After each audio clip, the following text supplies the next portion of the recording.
Recently, I've been a little bit obsessed with the late 19th and early 20th century ocean liners, such as the three White Star Line sisters, Olympic, Titanic, and Britannic. Now, while two of these ships were accidentally turned into reefs, the overall industry does say quite a lot about the virtues of capitalism. There's also an additional lesson about how government subsidies can be used to benefit everyone at all levels of society, but we will get back to that later.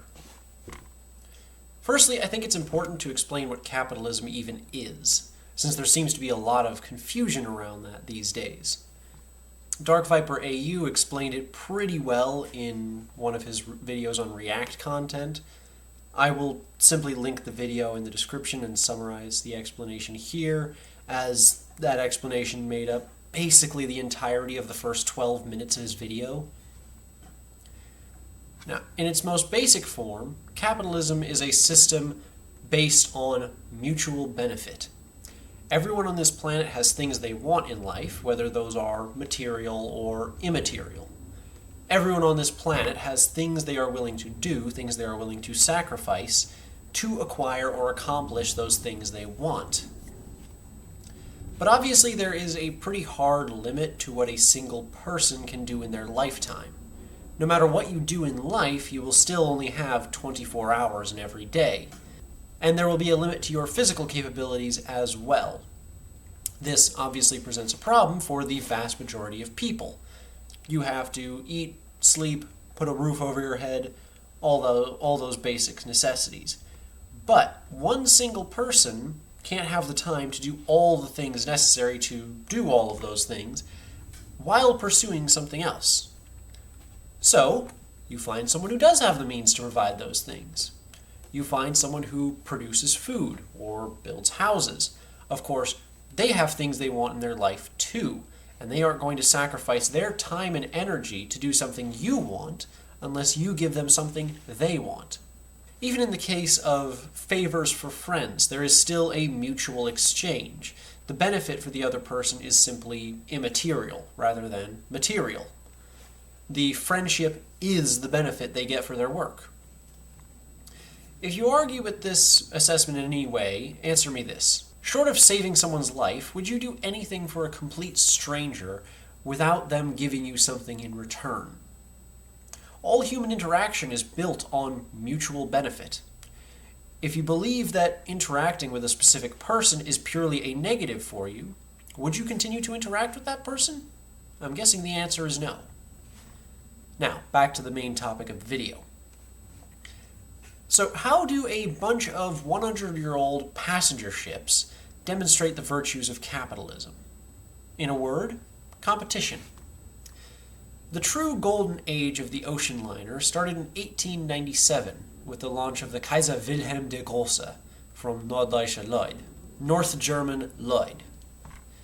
Prior to the construction of the Kaiser, the English ocean lines, Cunard Line and White Star Line, had basically held an uncontested duopoly over transatlantic travel.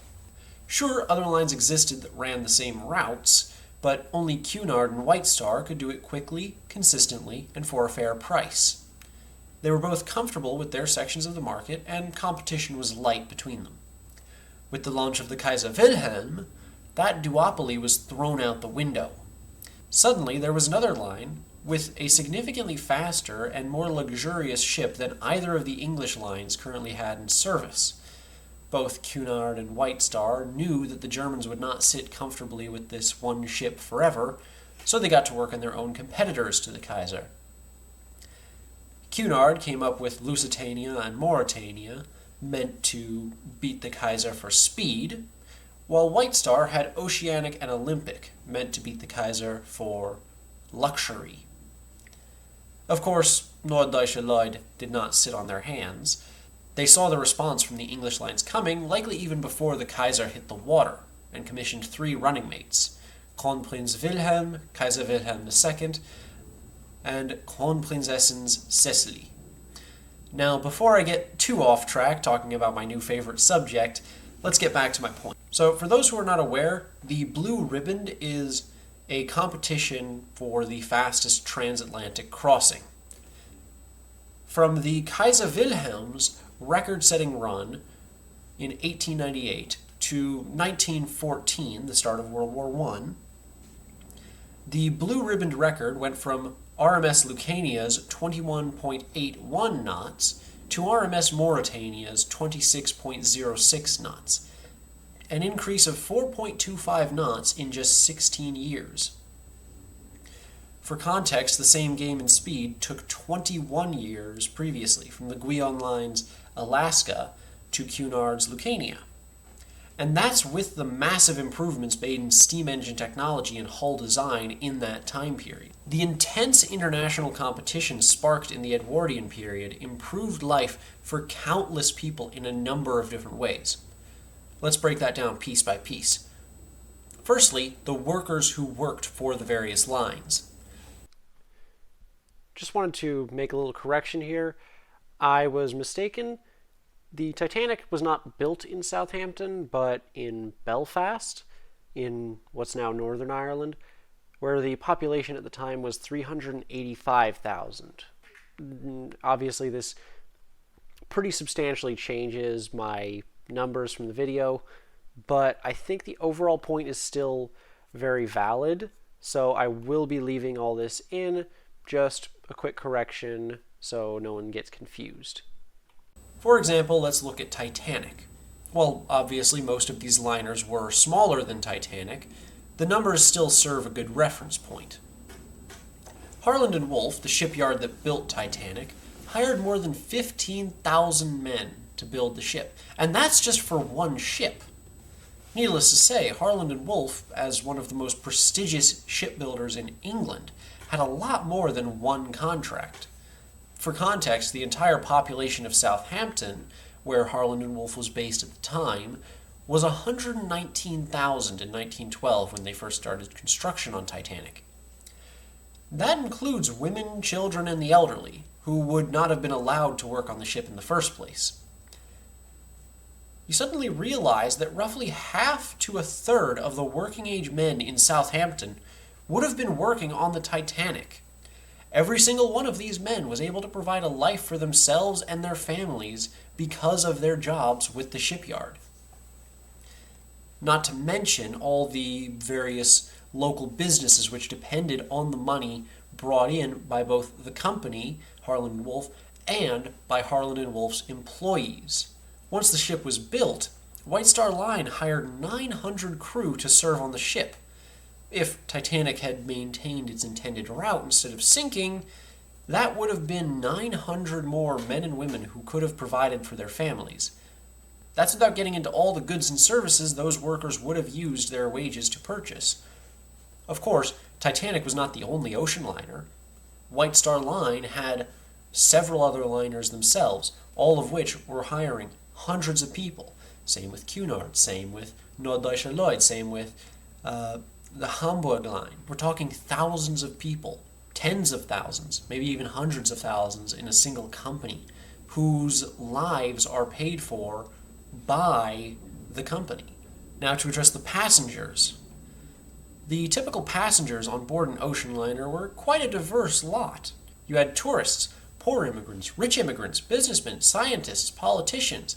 Some people were going to see family abroad. Others were just going for the luxuries. Through the competition between these different companies, the poor passengers were able to afford passage they otherwise couldn't have. The rich passengers got to enjoy better luxuries. Business deals were signed. Many things happened that otherwise would not have. After all, if the only way to get across the ocean is to sit in a crowded packet ship for a month or more, you might just decide to stay home. But if you have the choice of traveling on something as beautiful and luxurious as this, you might even do it for fun if you have the time and money to spare. Even third-class accommodations aboard a mid-rate ocean liner would be infinitely better than traveling on board an 18th century packet ship. Lastly, let's look at the governmental aspects of the great ocean liners, which I think demonstrate a very good example of proper government spending. Most of these ships, whether English, German, or French, had a portion of their construction subsidized by their government. Unlike many modern subsidies, this was not a matter of politicians giving a payout to their corporate buddies. Instead, this is a purely mathematical decision. The subsidies were given on the condition that the government could requisition the ships in the event of wartime as troop ships or hospital ships. Let's use RMS Olympic as an example, since it served pre-war, was used as a troop ship during the war, and continued to serve as an ocean liner after the war.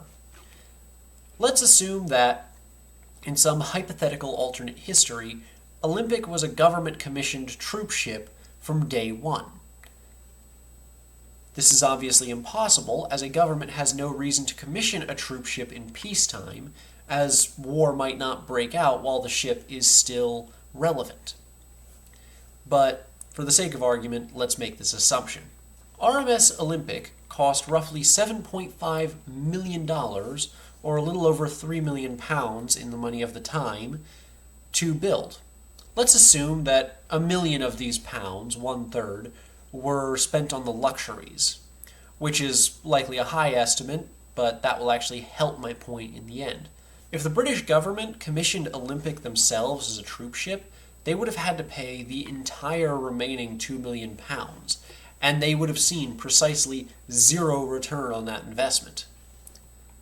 Now let's compare to what happened in reality. Roughly 1/3 of Olympic's construction cost, or £1 million, was paid by the British government, meaning that they already got their troop ship for half price. But, of course, White Star didn't just leave Olympic in dry dock for the next 3 years until World War I started. They put her into service.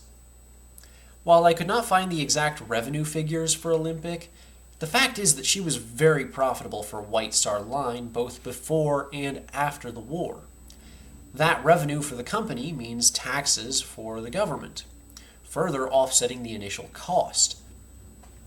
In all likelihood, the tax revenue generated by Olympic offset the initial subsidy to such an extent that it was likely a net profit for the British government.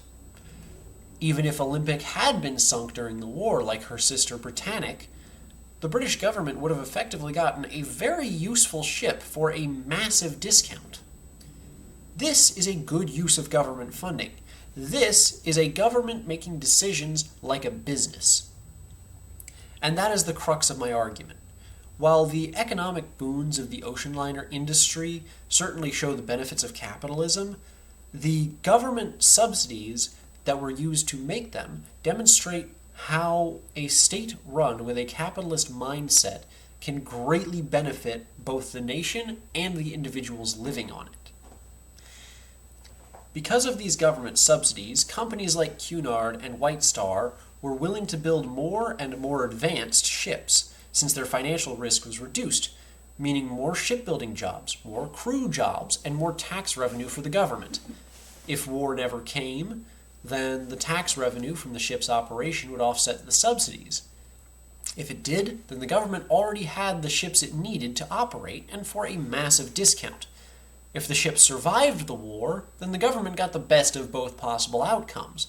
And, again, the revenue would offset the original subsidy. In short, when government is run like a business, that being with the thought of not just spending money, but on spending money in a way that they will make it back, so that they don't have to constantly increase the debt in order to fund their projects. The outcome will be better for everyone, the elites, the politicians, and the common people. Thank you everyone for watching. Let me know what you thought in the comments, and have a good day.